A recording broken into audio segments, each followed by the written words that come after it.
C'est dans une joie teintée même d'allégresse qu'avec Mathieu Noël, nous vous accueillons chaque après-midi sur Europe 1 pour 2 heures de bonne humeur et de découverte historique. Et oui, l'histoire sans se la raconter, telle est, vous le savez, notre devise. Mais comme vous le savez aussi avec Stéphane, nous ne sommes pas de bois. Nous sommes des hommes avec leurs envies, leurs besoins. C'est pourquoi nous avons eu envie de vous proposer une séquence qui va plus loin, qui nous entraîne dans les coulisses et parfois même les chambres à coucher des grands noms de l'histoire pour voir un peu ce qui s'y passe. Seulement voilà, avec Stéphane, timide comme on est, on n'aurait jamais osé y aller tout seul. On avait besoin d'un guide qui n'aurait pas froid aux yeux. On l'a trouvé. Bonjour Clémentine Portier-Keltenbach. Oui, les garçons, vous devriez pas fanfaronner là, parce que ça va être l'humiliation pour vous là. Hein. Parce que là, vous voulez de l'attaquant de la testostérone, je vais vous en donner, mais vous n'allez pas en sortir indemne. Parce que, voyez-vous, dans une précédente émission, je vous avais parlé des mères de famille prolifiques. Vous vous souvenez de l'accouchement de la reine Victoria, etc. Bon.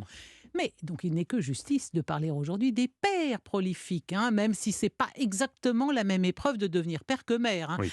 Comme le disait Pauline Bonaparte, des enfants, je préfère en commencer 100 qu'en terminer un seul. Et Lady Diana aurait ajouté, si elle avait connu Pauline Bonaparte, si les hommes devaient accoucher, aucun d'eux ne dépasserait le premier enfant. Par contre, évidemment, quand il s'agit de les faire, alors là, les hommes se pressent au portillon.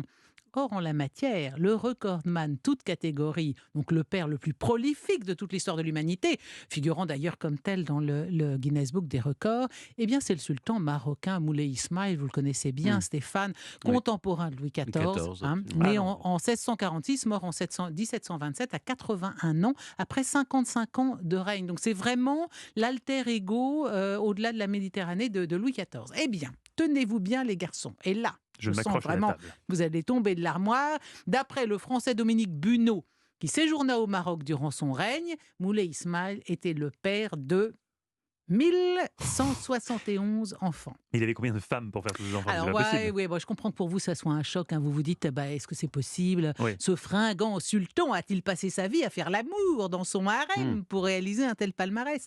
Eh bien, pas forcément, ont répondu 2 chercheurs de l'université de Vienne qui se sont penchés sur la question. Alors, selon eux, et puis, si vous voulez, une nombreuse famille, il est encore temps d'y penser, il a suffi que le sultan ait des relations sexuelles tous les jours pendant 32 ans, c'est pas excessif, pour que cette information sur les 1171 enfants soit véridique.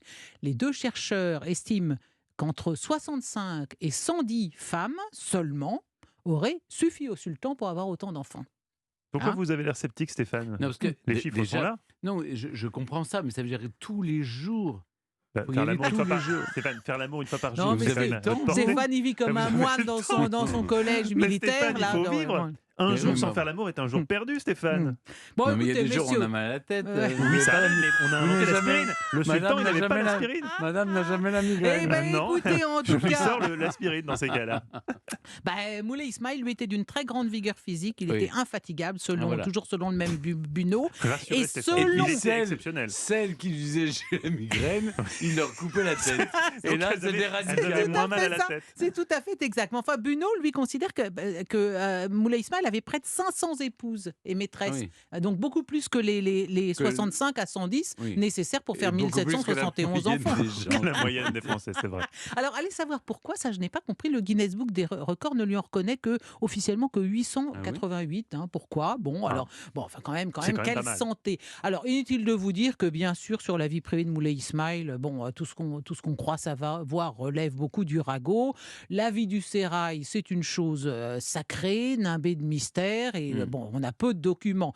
Alors, évidemment, il a eu de nombreuses concubines, mais le Maroc est un pays de tribus. Donc, quand vous êtes un cheikh et que vous voulez faire plaisir au sultan, vous lui donnez en mariage une de vos filles.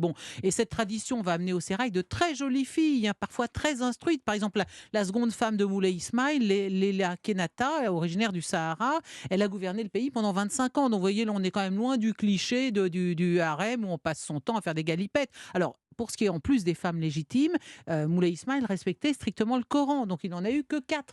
Et sa première femme, qui s'appelait la sultane Zidana, parce que son fils aîné s'appelait Zidane, c'était une ancienne esclave, une femme noire, énorme, ressemblant à une tour, nous dit Bunot. Donc vous voyez, là aussi, on est loin du cliché, là. Alors là, on retrouve quand même... Je sais pas ce que Zidane vient faire là-dedans. C'est comme dans les attaquants. C'était le nom du fils aîné de Moulay Ismail, mon cher. C'est peut-être pour ça que le footballeur porte ce nom, d'ailleurs. Et en tout cas, là où on se rapproche un peu plus du cliché d'Angélique et le sultan, c'est avec la troisième femme qui s'appelait Leila Jeannette, c'était une Anglaise.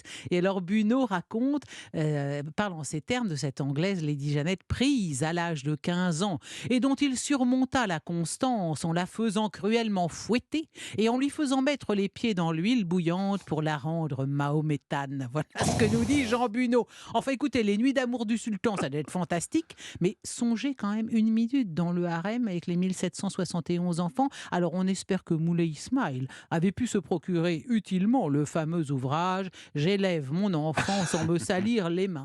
En tout cas, ça c'était un attaquant, hein, messieurs. Ah oui, c'était un attaquant légendaire. 1171 enfants. Mais comment ça s'est passé au moment tous les Marocains descendent de lui aujourd'hui.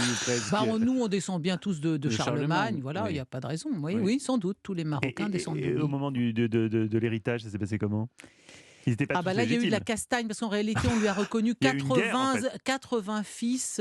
Oui, mais souvent, ça se passe mal. Vous savez, ça c'est comme Soliman le Magnifique. Il a fait assassiner son fils. Et après, c'est un gros naze qui s'est retrouvé sur le trône à sa place. Vous nous parlerez un jour de Soliman le Magnifique. En tout cas, merci Clémentine. Comme toujours, vous nous faites pénétrer avec délectation dans l'intimité de l'histoire.